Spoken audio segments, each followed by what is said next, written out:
반갑습니다. 얼마나 반갑겠어요? 맨날 보는 할머니. 오늘따라 새벽에 좀 빈자리가 많은 것 같으네, 기분에. 내 눈이 잘못됐는가. 새벽에 새벽 기도를 잘 하시도록 해야 되는데. 그리고 우리 셀 리더 지금 오전 모임만 하고 있잖아요. 근데 이제 조금 분위기가 열렸으니까 새벽 기도 끝나고 우리 부부셀 또 남자 리더들 오전에 못 오시니까 새벽 모임을 좀 해보려고 합니다. 근데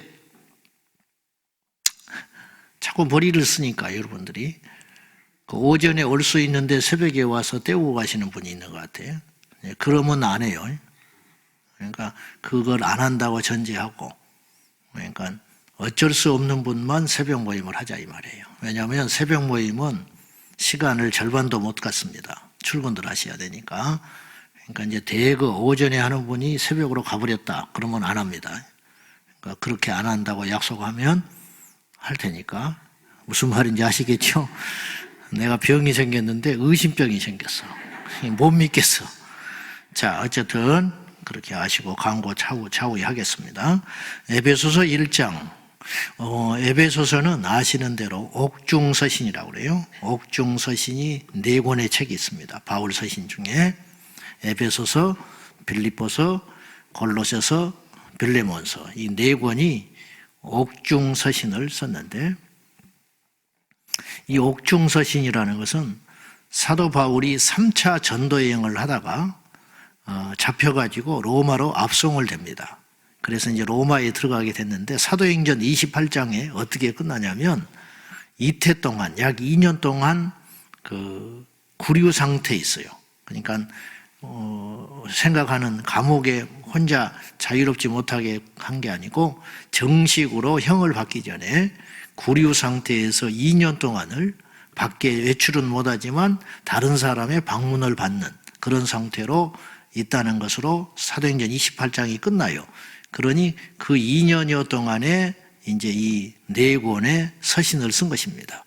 그때 이제 많은 사람들의 방문을 받으면서 거기서도 쉬지 않고 복음을 전하는 장면이 성경에 나옵니다. 그때가 언제냐면 61년에서 63년 사이로 봅니다. 그때 사도 바울의 나이가 약 58세 정도 됐습니다. 바울이 AD 5년에 태어난 걸로 봐요. 그러니까 그의 나이 한 30살쯤 됐을 때 회심을 해요. 그러니까 AD 한 35년쯤 다메섹 도상에서 예수님을 만나고 회심을 합니다. 그때부터 이제 그가 아라비아 광야에서 3년 연단받고 고향 땅에 가서도 낙향에 있기도 하고 그러면서 사역을 해가지고 이제 그의 나이가 58세쯤 됐을 때 잡혀서 이제 구류 상태에 있을 때 4권의 책을 썼는데, 그리고 나서 2년 후에 풀려나요. 이게 하나님의 뜻인데 바울이 끊임없이 기도하고 바라고 소원했던 것이 있었습니다. 그것은 뭐냐면 주님의 명령에 따라서 땅끝까지 가서 복음 전하는 게 그의 소원이었습니다. 그 당시 개념 속에서 땅끝은 스페인이었습니다. 서바나라고 그래요. 거기는 자기들이 생각하는 제일 마지막 땅이라고 생각했답니다. 그래서 마침내 꿈을 이루어요. 그래서 63년에 풀려나가지고 약 2, 3년 동안 바울이 그쪽 지역, 스페인 그리고 동방 지역을 다니면서 복음을 전할 수 있는 마지막 기회를 하나님이 그에게 허락하십니다. 그리고는 다시 잡히는데 그때 다닐 적에 풀려나서 마지막, 그러니까 이걸 흔히 이제 4차 전도여행이라고도 해요. 사도행전은 3차로 끝났지만 성경에 기록되어 있지 않는 4차 전도여행하는 동안에 그가 디모데와 동행하기도 하고 디도와 동행하기도 하면서 책을 또 남겨요. 그때 남겨진 책이 디모데 전서, 그 다음에 디도서, 그런 책을 남기고 제일 마지막에 남긴 책이 디모데 후서입니다. 그래서 그가 죽음을 직감하고 디모데 후서에서는 자신의 이제 마지막이 가까웠다. 그래서 부은 바 되었다. 그런 표현을 쓰는데, 제물에 이렇게 물을 드리는 제물이 있는데 물을 부어버리면 주워 담을 수 없잖아요. 그러니까 내가 그처럼 이제 내 생명이 다 온 것 같다. 그러면서 참 가슴 아픈 그의 서신서, 디모데후서 마지막 서신서를 남기고 그 네로 황제 박해 시절 때 그가 이제 잡혀서 죽었는데 그 로마 시민권자였기 때문에 죽을 때도 배려를 받습니다. 그래서 십자가형을 안 당해요. 십자가형으로 죽어야 되는데 덜 고통스럽게 죽여야 한다 해가지고 즉결 처형해가지고 이렇게 열토막 나서 죽죠. 근데 이제 더 내려오는 이야기에 의하면 그의 머리가 잘려졌을 때 이렇게 3번 퉁퉁퉁 튀었대요. 근데 그 튀어진 곳마다 생수가 터졌답니다. 그래서 그걸 기념하는 교회가 지금도 있다고 합니다. 그건 아마 전해오는 이야기지 실제로 그러지는 않았겠지요. 어쨌든 사도 바울은 그의 서신서를 읽어보고 그의 생애를 보면 볼수록 참으로 경이로운 인물이다. 그렇게 볼 수 있습니다. 자, 어쨌든 이제 오늘 에베소서 말씀 나누겠습니다. 에베소는 당시에 아주 유명한 도시였다고 합니다. 크고 중요한 도시였다고 해요. 그리고 에베소 교회의 특징이 하나 있었는데 에베소 교회는 유대인 중에 예수 믿는 사람과 이방인 중에 예수 믿는 사람이 함께 섞여 있었다고 합니다. 그러니까 에베소 지역이 굉장히 국제화된 도시다. 그렇게 표현할 수가 있겠죠. 그래서 에베소 교회 안에 유대인과 이방인들이 뒤섞여 있는 이제 그런 구조였다고 합니다. 당연히 에베소 지역에 있는 이제 에베소 교회라고는 하나의 교회에 편지를 보낸 게 아니고요. 에베소 지역에 널려 있는 교회에 보낸 편지다. 성경의 고린도전서나 고린도후서나 에베소서나 빌립보서나 다 마찬가지예요. 그 지역에 하나에 있는 교회를 보냈다고 생각하면 안 되고 그 지역에 있는 여러 교회에 당부하는 내용이다. 그렇게 우리가 서신서를 봐야 할 것입니다. 그런데 이제 사람이라 이런 게 있잖아요. 그 큰 도시, 유명한 도시에 살면 자기가 좀 자부심이라는 게 있거든요. 그러니까 에베소 지역 사람들은 자부심이 있었대요. 그리고 에베소 교회 교인들도 역시 자부심이 있었어요. 나는 에베소에 있는 교회를 다닌다. 참 인간이 못된 거지요. 그런 것이 있어요. 그런 자부심이 지나쳐서 교회 지상주의로 흐르고 있었다는 거예요. 무슨냐면 우리 교회가 으뜸이야. 에베소 교회가 다른 교회보다 비교가 안 되지. 뭐 이런 것들이 있었다는 거예요. 그래서 바울이 그 부분을 깨려고 눈에 보이는 교회가 진정한 교회가 아니고 우주적 교회, 그리고 너희가 그리스도의 몸으로서의 교회라, 이런 것들을 주제로 삼고 우주적 교회, 진정한 교회란 어떤 교회냐? 그러면서 이제 벌써 에베소서 1장에 보면 그 교회론에 대한 말씀들이 등장하고 있다는 걸 봅니다. 결론적으로 진정한 교회는 그리스도의 몸으로서의 교회다. 그런 의미입니다. 굉장히 중요한 이야기를 했다고 볼 수 있죠. 자, 이제 3절을 한번 보겠습니다. 1장 3절 다 같이요. 시작. 찬송하리로다. 하나님 곧 우리 주 예수 그리스도의 아버지께서 그리스도 안에서 하늘에 속한 모든 신령한 복을 우리에게 주시되. 성경에 신령하다는 말이 나오면 영적이다, 그렇게 표현하면 쉽습니다. 이제 신령이라는 말은 우리나라에서 쓰는 말인데, 그래서 신령과 진정으로 예배할지니라, 이제 그 말도 있고 그러는데, 이제 신령하다는 표현이 나오면요, 성경에서 번역하는 과정에서 영으로 예배한다, 혹은 오늘도 영적인 복을 우리에게 주셨다, 이렇게 표현하면 돼요. 주님께서 우리에게 영적인 복을 줬다. 그 영적인 복을 주셨는데 그 영적인 복은 어떤 복이냐? 오늘 본문에 크게 2가지가 나옵니다. 2가지. 첫째는 4절입니다. 자, 시작. 곧 창세 전에 그리스도 안에서 우리를 택하사 우리로 사랑 안에서 그 앞에 거룩하고 흠이 없게 하시려고. 첫째는 우리를 택해 주신 신령한 복. 여러분, 누구에게 택함을 받는다는 건 참으로 기쁜 일입니다. 누구에게 택함을 받았다. 하다못해 집사로 세움을 받아도, 집사가 하찮다는 게 아니고 집사로 세움만 받아도 야, 나 이제 교회 집사야, 이런 것이 있잖아요. 나이 드셔서 권사가 됐다. 그러면 누가 물어보길 원해요. 교회 직분이 뭐냐고. 그냥 안 물어봐. 또 그런 사람들은 안 물어보니까 이제 스스로 말을 하게 되죠. 나 권사 됐다고. 그렇게 한번 물어봐 줬으면 좋겠는데 이제 교회에 택함을 받았다. 그 심정도 충분히 이해합니다. 누구한테 인정을 받는다, 누구한테 택함을 받는다, 누구한테 부름을 받는다. 참으로 기쁘고 자부심 있는 일입니다. 학교 다닐 때 내 새끼가 반장만 해도 얼마나 기분이 좋습니까? 아, 선생님께 인정을 받았구나. 학교에서 인정받았구나. 그런데 그것과는 비교할 수 없도록 하나님이 우리를 택했다. 비교가 됩니까? 네, 실감이 안 나지요.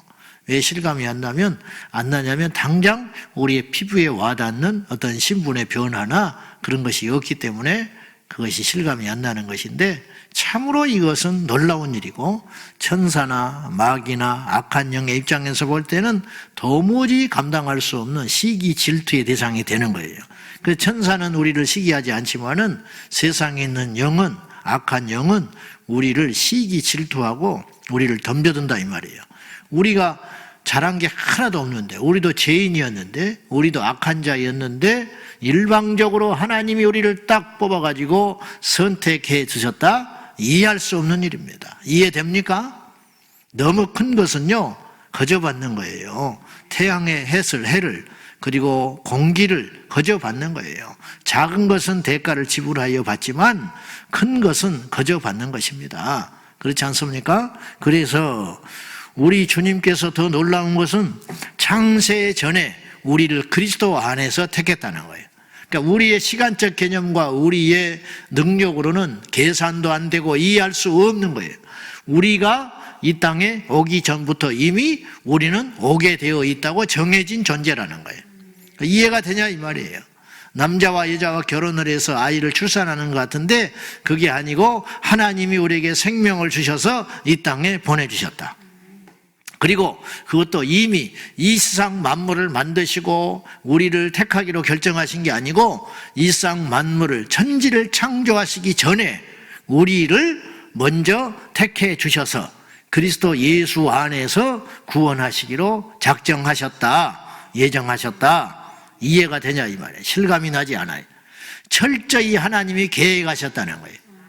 우리를 살리시려고, 우리를 택하여 주시려고 철저히 계획하셨다. 도망 못 가는 거죠. 우리가 이런 복을 받았습니다. 자부심을 가져도 됩니다. 우리가 그 말씀대로 살고 안 살고는 두 번째고 하나님이 우리를 택해 주셨다. 여러분, 하나님 우리를 부르지 않았으면 어떡할 뻔했습니까? 어떡할 뻔했냐고. 실감이 납니까? 이해가 안 갈 정도로 우리가 그렇게 큰 사랑과 은혜를 받았다. 그것 하나면 충분해요. 그거 하나면 세상에서 이길 수 있고요. 낙담할 이유가 하나도 없고 그거 하나면 우리 하나님 앞에 목숨 걸고 충성해야 됩니다. 생명 다하여 최선을 다하여 달려가십시오. 마지막 땀 한 방울, 마지막 피 한 방울까지 주님을 위해서 흘려주십시오. 그것이 얼마나 영광스러운 일입니까? 억지로 가지 말고, 마지못해 하지 말고, 돈 때문에 가지 말고, 내 명예 때문에 하지 말고 주님을 사랑하기 때문에, 그분이 나를 살려주셨기 때문에 그 일을 향하여 달려가라. 그 사랑과 감각이 식어갔다. 큰일 나는 겁니다. 처음 부르신 그 부르심, 처음 발디뎠던 그 마음, 그 열정, 그 감각 있잖아요. 그거 절대 잊으시면 안 돼요. 그거 잊으시면 타락하는 거예요. 화장실 들어갈 때하고 나올 때하고 달라. 하나님 이것만 해결해 주시면 내가 주님께 어쩌고 어쩌고 하겠다. 나도 그랬고 여러분도 다 그랬어요. 근데 되고 나면 또 시들시들해지는 거예요. 그 자리로 다시 돌아가세요. 하나님이 우리를 창세전에 택하여 주셨느니라. 두 번째 어떤 복을 받았냐? 5절이에요. 시작. 그 기쁘신 뜻대로 우리를 예정하사 예수 그리스도로 말미암아 자기의 아들들이 되게 하셨으니. 우리를 부르기는 불렀는데 종으로 부르면 얼마나 피곤합니까? 종으로 부르면. 모세는 종으로 부른 거예요. 아브라함은 종으로 부른 거예요. 다윗도 종으로 부른 거예요. 감히 그분을 어떻게 해보지를 못했어요. 그래서 평생 동안 무거운 율법의 짐을 지고 하나님께 잘 보이기 위해서 달려가는 존재들이었단 말이에요. 우리도 물론 그런 것이 있어요. 그러나 근본적으로 우리는 다르다고 그랬어요. 주님의 일을 하는 이유가 자녀로서 하는 거예요. 그분을 사랑하기 때문에 하는 것이지 혼날까 봐 이 길을 가는 건 아니다 이 말이에요. 그건 왜 그러냐? 신분의 변화. 우리는 자녀가 됐다. 이유는 하나도 없어요. 우리는 아브라함보다 헌신하지 않았어요. 우리는 모세보다 헌신하지 않았어요. 그럼에도 불구하고 하나님께서 우리를 어느 정도로 사랑했냐? 바로 아들로 삼아주셨다. 종으로 삼는 건 피곤한 일이라니까요. 아들로 삼을 수 있는 근거는 무엇이냐면 예수 그리스도로 말미암아서 그렇게 된 것이다. 우리가 예수님 안에 있기 때문에 예수님의 십자가 이후에 하나님께서 택했다는 이유만으로 우리는 자녀가 되었다.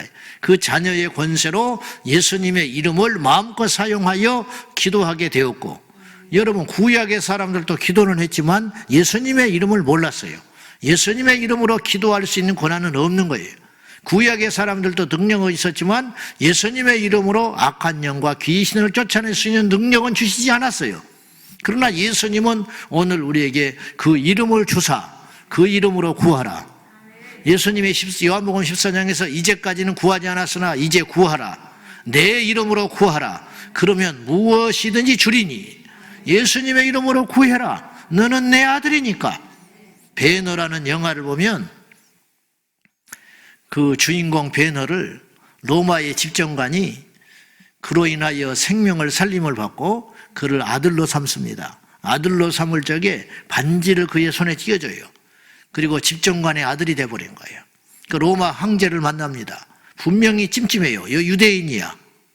그리고 과거 행실이 어쨌든 몰락한 집안의 자식이야.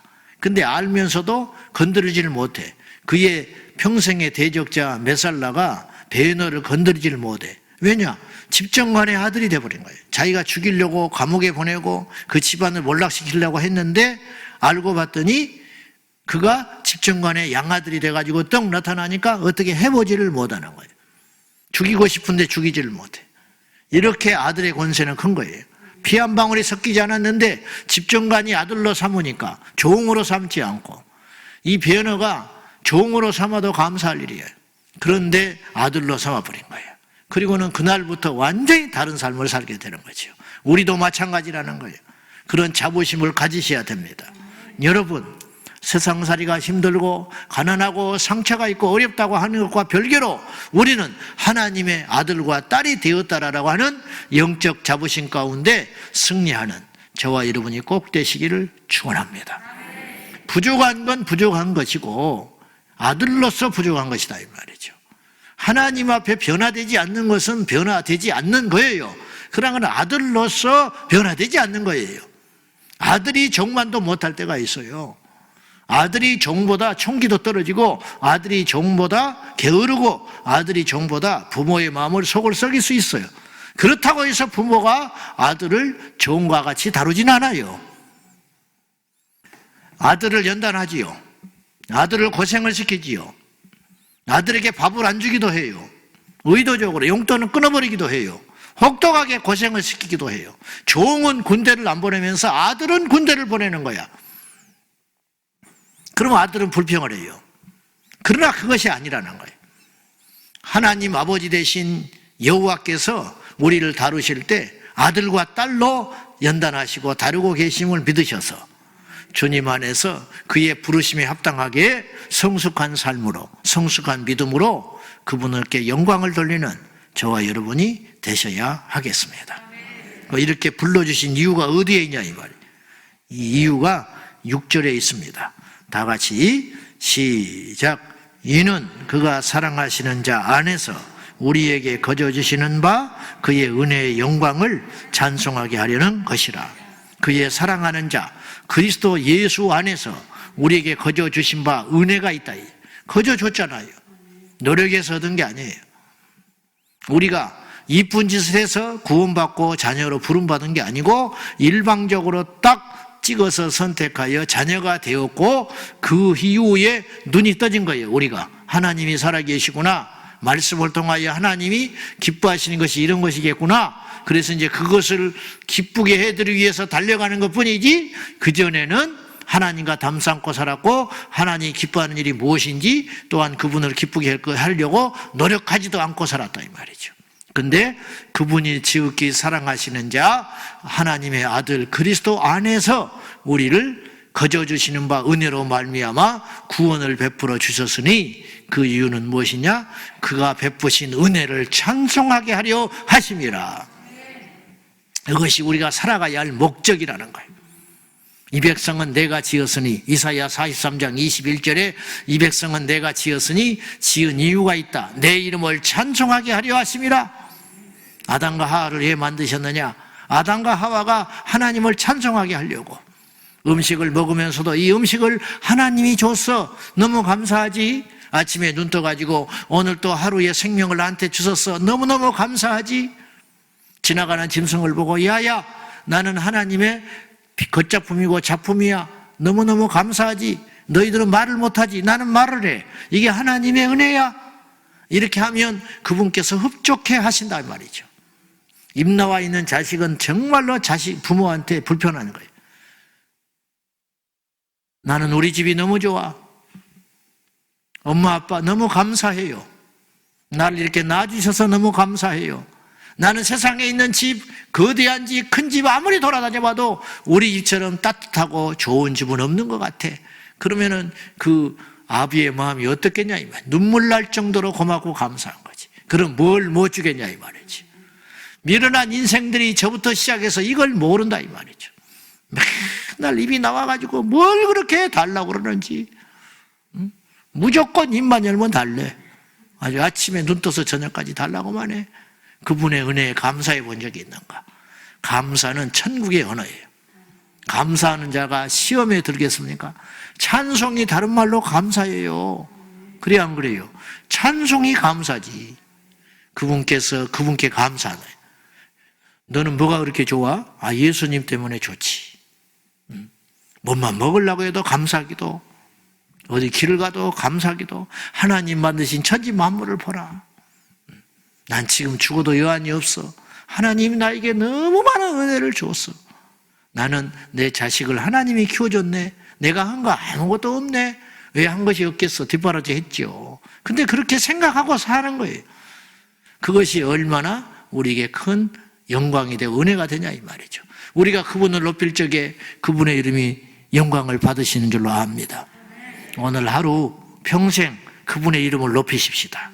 우리의 이름을 드러내고 우리의 한 행실을 드러내는 것이 아니라 주님이 하셨다고, 우리를 부르신 목적이 그것에 있다는 거예요. 이거 잊지 마세요. 우리를 부르신 것은 그분의 베푸신 값없이 주신 은혜를 찬송하려고. 내가 살아가는 목적도 그것에 있다. 설교하는 목적도 그것에 있다. 사역하는 것도 목적이 그것이 있다. 여러분이 예배하는 목적도 그것이 있는 거예요. 여러분이 돈 버는 목적도 그것이 있는 거예요. 여러분이 열심히 살아야 할 이유도 그것에 있는 거예요. 무엇에 있냐? 오직 우리의 말과 행실과 모든 걸 통하여 그분의 영광이 드러내기를 위하여. 근데 아쉽게도 현실은 그렇지 않아요. 우리가 그분의 영광을 욕되게 할 때가 너무 많아. 우리가 행실이 바르지 못함으로 주님의 얼굴에 먹칠을 하지 마라. 저놈의 자식, 전원에도 낳고 부모가 뭐 미역국을 먹었을까? 아이고, 아무개 집 자식, 큰일이다, 큰일. 아버지가 욕을 먹는 거예요. 부모가 욕을 먹는 거예요. 이 땅에 우리가 잘못 믿으니까, 행실이 똑바르지 못하니까 교회가 욕을 먹고, 교회가 욕을 먹는 걸로 끝나지 않고 하나님이 욕을 먹고 있어. 무슨 하나님이 그러냐는 거야. 우리를 보면 우리의 아버지 되신 하나님을 알 수 있다는 거예요. 어떡합니까? 이게 짐인데, 십자가인데. 똑같이 행동해서는 세상을 감동 주지 못해요. 똑같이 행동해서는 세상을 전도해내지를 못해요. 어떡합니까? 우리가 그걸 위해서 부르심을 받았는데 오늘 하루도 주님의 은혜를 소리 높여 경배하고 찬양하는 입술로만의 찬양이 아니라 행실의 찬양으로 우리 하나님께 영광을 돌리는 저와 여러분 되시기를 축복합니다. 자, 우리 22절과 23절 읽고 마치겠습니다. 다 같이 시작. 또 만물을 그의 발 아래에 복종하게 하시고 그를 만물 위에 교회의 머리로 삼으셨느니라. 교회는 그의 몸이니 만물 안에서 만물을 충만하게 하시는 이에 충만합니다. 말이 어려워요. 한마디로 말하면 교회는 그리스도의 몸이다. 그런데 어느 정도의 가치가 있냐? 만물 안에서 만물을 충만하게 하시는 이 하나님, 만물 안에서 만물을 충만하게, 만물을 풍성하게 하시는, 부욕케 하시고 능하시고 새롭게 하시고 강하신 그 하나님의 충만하심이 바로 교회다. 이제 교회를 달리 표현할 길이 없어서 바울이 이런 표현을 썼는데, 어쨌든 하나님의 관심, 하나님의 초점, 하나님의 사랑, 하나님의 어떤 충만한 은혜와 복들이 어디에 있냐? 교회에 가득하다. 이것이 교회다. 교회는 우리 자신이다. 우리가 모일 때 교회가 된다. 그렇게 중요한 가치가 있는 것이 교회다. 세상 사람들은 교회를 우습게 여길 수 있어요. 그러나 우리는 그렇게 생각하면 안 돼. 그렇게 생각하는 순간 우리의 신앙은 큰일 나는 거예요. 어찌저찌 해도 교회는, 제가 그랬어요, 아픈 손가락이다. 싸우고 있는 교회도 있습니다. 20년씩 싸우는 교회가 있어. 서로 고집을 못 부리고. 약한 교회도 있습니다. 병든 교회도 있습니다. 타락한 교회도 분명히 있습니다. 세상 사람들은 돌을 던집니다. 그러나 우리는 울어줘야 됩니다. 하나님의 아픈 손가락이기 때문에. 어떤 바보는 교회를 다니면서 교회를 욕을 해. 자기 집 다니면서 자기 부모 욕하는 것과 똑같은 거예요. 우리가 욕할 시간에 기도를 해야 돼요. 험담 찾을 시간에 우리가 기도해야 돼요. 서로 분쟁하고 그렇게 하지 말고, 다 부족함이 있습니다. 부족함이 보여주시는 이유는 기도하라고 보여주는 것이지 정죄하라고 주신 것이 아니다. 이 땅의 교회는 다 하나님의 아픈 손가락이라는 걸 알고 몸된 교회를 위해서 기도하고 몸된 교회를 회복되기를 위해서 하나님께 기도하는 성수관, 저와 여러분이 되시기를 축복합니다. 기도하십시다. 하나님 우리를 왜 부르셨는가? 종으로 부르지 아니하시고 자녀로 부르시는 이유가 있습니다. 그분을 찬송하라고, 그분이 값없이 주시는 은혜를 소리 높여 감사하며 영광을 돌리라고 하나님 우리를 부르셨습니다. 이 시간 기도할 때 주님, 우리의 부르심을 분명히 알았습니다. 부자 되라고 부른 게 아니고 높아지라고 부른 게 아니고 우리가 각자 처한 상황에서 그분의 이름을 소리 높여 경배하라고 부르신 줄로 믿고, 주여 우리의 삶과 행실을 통하여 하나님의 영광을 드러내게 하여 주십시오. 다 같이 기도합니다. 살아계신 하나님 아버지, 감사합니다. 오늘도 우리를 종으로 부르지 아니하시고 죄인으로 부르지 아니하시고 악하게 부르지 아니하시고 세상에서 죽을 자로 부르지 아니하시고 살리기 위하여 하나님의 자녀로 불러주시되 우리의 시간과 우리의 사고로는 이해할 수도 없지만은 이 세상 만물이 만들어지기 전부터, 창세 전부터 택정하사 우리를 예정하사 불러주신 그 하나님의 놀라우신 은총과 사랑에 감사와 영광과 찬송을 올려드립니다. 아버지 하나님, 우리의 행실과 우리의 삶을 통하여 주님의 이름이 높임받게 하여 주소서. 우리의 삶과 행실을 통하여 그분의 이름이 영광을 받으시기를 원합니다. 주여 영광 받으소서, 주여 높임 받으소서, 주여 함께하여 주소서. 예수의 이름이 높임받게 하시고 예수님의 이름이 경배받게 하시고 예수님의 은혜가 우리를 통하여 온 세계 만방에 전파되고 증거될 수 있도록 기름 부어 주시옵소서. 아버지 하나님, 우리를 불러주신 그 부르심이 합당한 삶으로 영광을 돌릴 수 있도록 하여 주시고 이 몸된 교회들을 위하여 기도합니다. 하나님의 아픈 손가락과 같은 교회, 우리 교회를 향하여 우리 주님이 울고 계시고 우리 교회들을 통하여 우리 하나님이 아파하실 터인데, 주여 우리 제자강성교회를 비롯하여 이 땅의 모든 교회는 하나님의 뜻한 바 복된 교회, 아름다운 교회, 신령한 교회, 생명 있는 교회, 하나님의 기쁨이 되는 교회가 되게 하여 주소서. 주님이 자부심을 느낄 수 있는 교회가 될 수 있도록 우리가 철저히 예비하며 하나님을 사랑하며 경배함으로 신사적인 교회가 되어서 이 세상을 감동을 주는 깨어있는 교회 공동체가 될 수 있도록 주여 기름 부어 주시옵소서. 주여 영광 받으소서. 하나님 아버지, 우리의 연약한 지식과 지혜로는 이해할 수 없지만 이 천지 만물을 만드시기 전부터 그리스도 예수님을 보내기로 작정하시고 그리스도 예수 안에서 우리를 하나님의 아들과 딸로 부르시기로 예정하신 그 엄청난 하나님의 사랑과 경륜에 감사와 영광과 찬송을 올려드립니다. 우리를 부르심은 우리를 복되게 하시고 우리를 오래 살게 하시고 우리를 부욕해 하시고 우리를 자랑하게 하시려고 부르신 것이 아니라 우리에게 값없이 베풀으신 그 은혜를 온전히 높임받고 찬송을 하게 하시려고 우리를 부르셨다고 믿사오니 어디에 가든지 우리의 이름과 우리의 자치는 사라지게 하시고 우리를 자녀 삼아주시고 우리를 구원해 주신 예수님의 이름만 남게 하여 주소서. 그리하여 살아도 죽어도 부요해도 가난해도 건강해도 병들어도 형통해도 불통해도 오직 주 예수 그리스도의 영광이 가리지 아니하도록 우리를 붙들어 주시옵소서. 그리하기를 진심으로 원합니다. 주여 영광 받으소서. 예수님의 이름으로 기도하옵나이다. 아멘. 주여 주여 주여 살아 역사하신 하나님 아버지, 미약한 우리를 통하여서도 영광을 홀로 받으소서. 주님만이 홀로 영광 받으소서.